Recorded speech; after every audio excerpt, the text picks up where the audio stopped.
Assalamualaikum warahmatullahi wabarakatuh. Perkenalkan, nama saya Yusnan dari Prodi Kewirausahaan.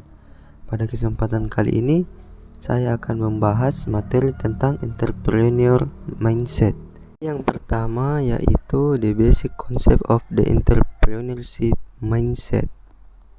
Pola pikir atau mindset adalah cara memandang terhadap sesuatu yang tertangkap oleh inderahan, menghasilkan sikap yang terungkap dalam perilaku dan menghasilkan nasib, atau bisa juga diartikan semacam filter diri sendiri untuk menafsirkan apa yang kita lihat dan kita alami. Skill seorang entrepreneur itu adalah pola pikir yang produktif, kreatif, inovatif, karena pola pikir seperti inilah yang dibutuhkan oleh semua entrepreneur untuk menjalankan suatu usaha. Wirausahawan tidak selamanya mulus dalam menjalankan usahanya. Ada beberapa hambatan yang mungkin saja dialami oleh wirausahawan saat akan membangun suatu usaha. Masalah paling utama yang dihadapi adalah modal. Yang kedua yaitu the entrepreneurial process. Proses kewirausahaan meliputi hal-hal yang lebih dari sekedar melaksanakan kegiatan pemecahan masalah dalam sebuah posisi manajemen. Seorang wirausaha perlu mencari, mengevaluasi, serta mengembangkan peluang-peluang dengan jalan mengatasi sejumlah kekuatan yang menghalangi penciptaan sesuatu hal yang baru. Aktual itu sendiri memiliki 4 fase khusus, yaitu pertama, identifikasi dan evaluasi peluang yang ada. 2.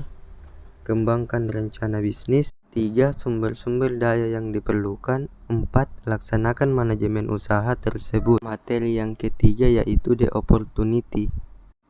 Biaya peluang atau opportunity cost adalah biaya yang dikeluarkan atas hilangnya kesempatan akibat pemenuhan suatu kebutuhan lain dalam bisnis.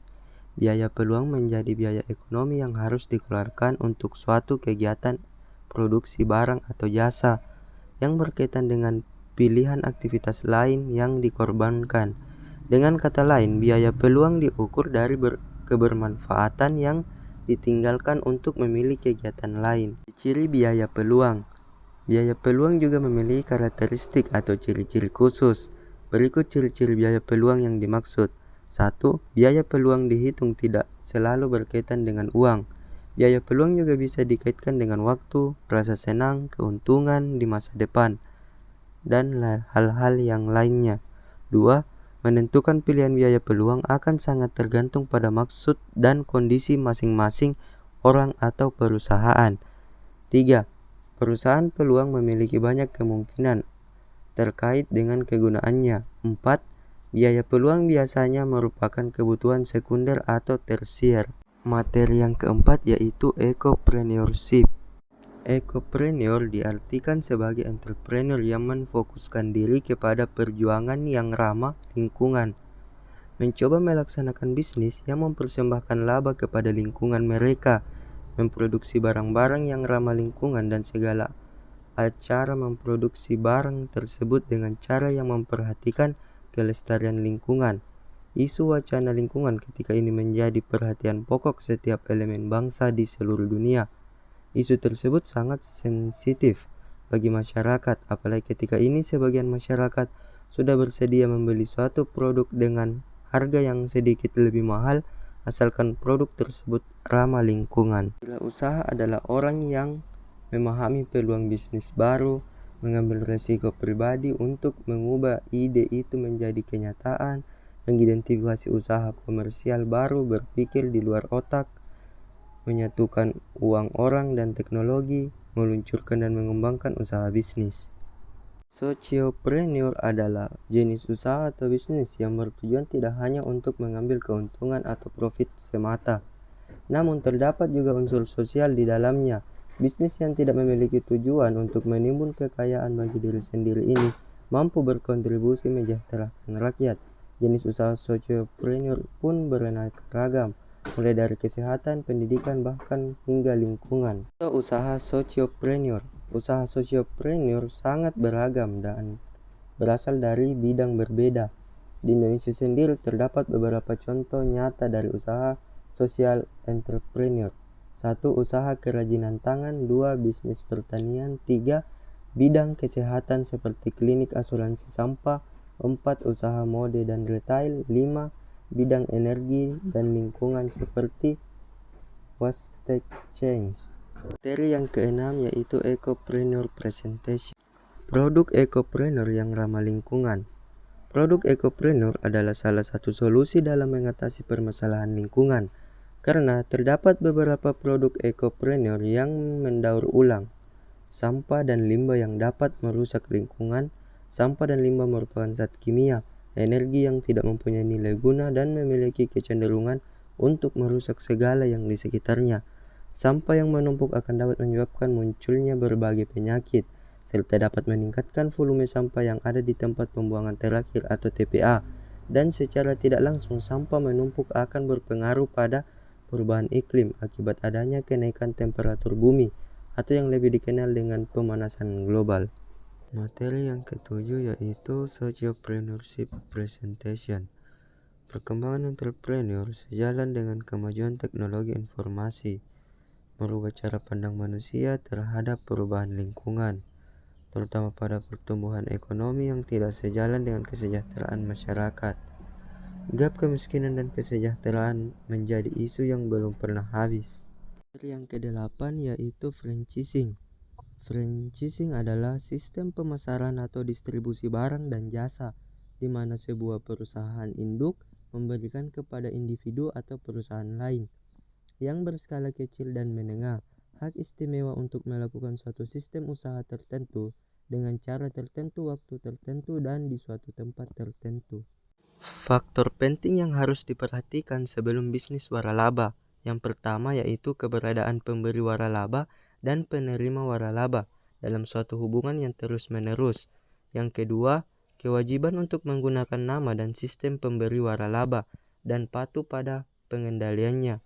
Yang ketiga, resiko terhadap kejadian yang dapat merusak bisnis waralaba yang berada di luar kemampuan dan kesiapan penerima waralaba untuk menghadapinya.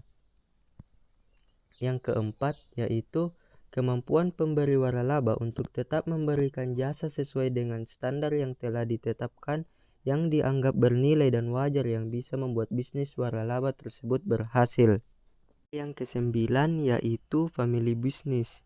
Perusahaan keluarga atau family business adalah suatu perusahaan yang pemegang sahamnya mayoritas adalah sebuah keluarga dan posisi pengelola atau manajemen dikuasai oleh anggota keluarga, serta diharapkan keturunan keluarga tersebut mengikuti jejak mereka nantinya sebagai pengelola. Materi yang ke-10 yaitu bisnis model kanvas. Bisnis model kanvas adalah salah satu alat untuk membantu kita melihat lebih akurat bagaimana rupa usaha yang sedang atau kita akan jalani. Dengan tool ini, kita seakan melihat bisnis dari gambaran besar, namun tetap lengkap dan mendetail apa saja elemen-elemen kunci yang terkait dengan bisnis kita. Dengan demikian, kita bisa melihat gambaran utuh yang sangat membantu dalam menjawab pertanyaan-pertanyaan seputar bisnis kita. Dengan mengevaluasi satu demi satu elemen-elemen kunci, kita jadi lebih mudah menganalisis apa yang kurang tepat dan pada akhirnya kita bisa mengambil langkah untuk mencapai tujuan bisnis kita. Materi yang ke-11 yaitu franchise presentation. Keuntungan waralaba. 1. Produk yang ditawarkan telah memasuki pasaran luas dan diterima oleh umum.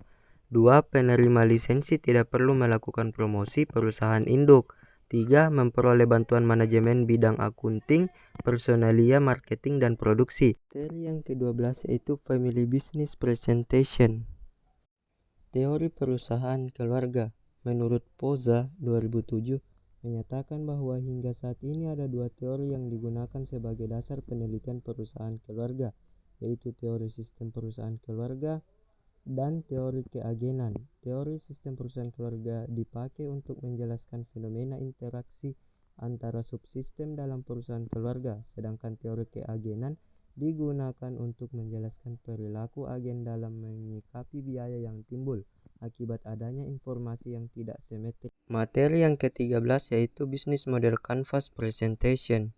Setiap bisnis yang menurut penulis harus memiliki model tersendiri berdasarkan industri yang ada pemahaman tentang bagaimana model bisnis merupakan syarat mutlak yang harus dilakukan oleh seorang pengusaha. Belum mengembangkan usahanya, bagi pengusaha yang telah memiliki usaha, penting baginya untuk segera mengetahui model bisnisnya saat ini dan perlu mengembangkannya secara terus-menerus untuk beradaptasi terhadap perubahan lingkungan bisnis untuk kemampuan laba jangka panjang.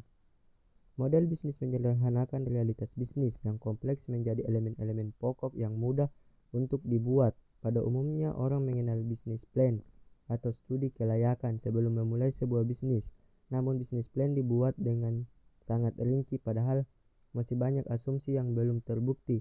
Kini kehadiran konsep bisnis model canvas yang dipopulerkan Osterwalder membantu pengusaha dalam memahami bisnis plan-nya secara sederhana.